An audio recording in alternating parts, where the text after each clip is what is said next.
Y'all, can you believe it? I just made my own homemade mayonnaise. I'm tickled pink on my land, and it's good. You guys have got to give it a shot.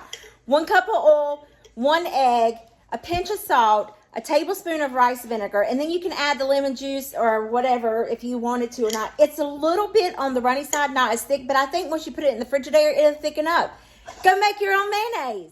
There's nothing like having a tuna fish sandwich. I've been craving this on homemade bread. I just got it. I know it's a little dark up there, but that's fine. Just got it out of the oven. Ooh, doggy, let's cut us some and eat it up. So I got me some bread cut here. I'm gonna apply some tuna on it.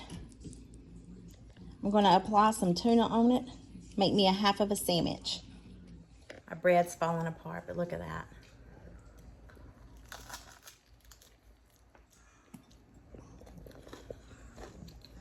Heavens to Betsy, that is good. Homemade mayonnaise, homemade bread. You can't go wrong. It's delicious. Y'all should try it.